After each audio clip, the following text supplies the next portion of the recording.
हिमाचल प्रदेश के उद्यमियों के लिए कांग्रेस सरकार का शासनकाल यादगार रहेगा। 2 साल के कार्यकाल में बिजली के 4 झटके उद्यमियों को दिए जा चुके हैं। ऐसा पहली बार हो रहा है कि जिस राज्य में उद्यमियों में बिजली के लाभ के चलते निवेश कर रहा था, अब उसी राज्य में बिजली के झटके बार बार उद्यमियों को दिए जा रहे हैं।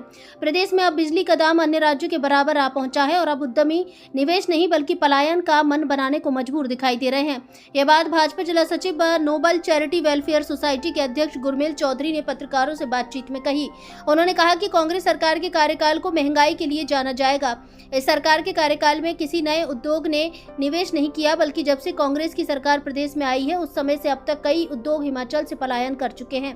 हैरानी की बात है कि उद्यमियों की पैरवी करने वाले विधायक व नेता भी उद्यमियों की परेशानी को सरकार तक पहुंचाने में विफल साबित हो रहे हैं। गुरमेल चौधरी ने कहा कि कांग्रेस सरकार का यही रवैया रहा तो एक दिन बद्दी बरोटी वाला नालागढ़ की इमारतें खंडहर हो जाएंगी और यहाँ केवल कबूतरों का ही बसेरा होगा।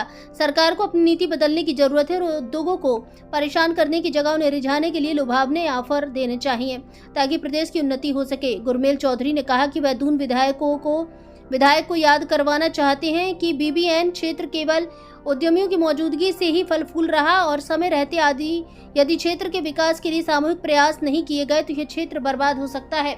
उन्होंने कहा कि दून विधायक को यदि अपने बिजनेस व्यापार को चलाना है तो उन्हें दून विधायक पद से इस्तीफा दे देना चाहिए और क्षेत्र के विकास के नाम पर लोगों को ठगना बंद कर देना चाहिए।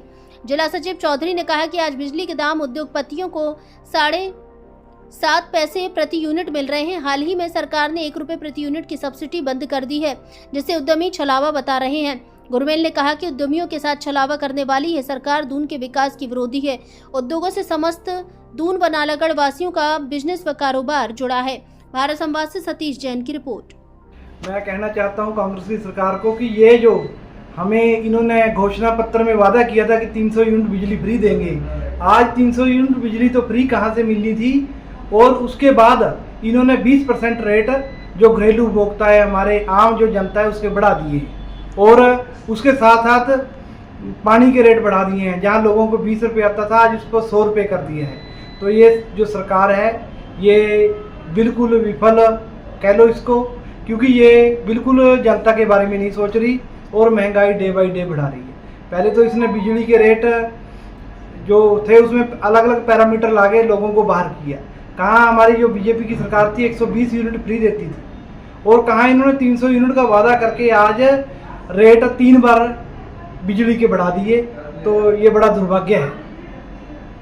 ये मैं कहना चाहता हूँ कि ये केवल और केवल इंडस्ट्री का नहीं बल्कि हमारे एरिया का बहुत बड़ा नुकसान है, क्योंकि हमारा जो एरिया है वो इंडस्ट्री पर डिपेंड है। हमारा जो ट्रांसपोर्टर है, छोटे 4 व्हीलर से लेकर टेम्पू से लेकर ट्रक तक, वो इंडस्ट्री पर डिपेंड है। और यदि इंडस्ट्री का कोई नुकसान सरकार की वजह से होता है तो ये बहुत बड़ा नुकसान हमारे एरिया के ट्रांसपोर्टर भाइयों के लिए और सभी लोगों का होगा। तो मैं इससे हम अपने विधायक का फेलियर समझता हूँ कि वो इलाके की आवाज़ को और जो इंडस्ट्री की मेजर समस्या है उसको आगे नहीं ले जा पा रहे।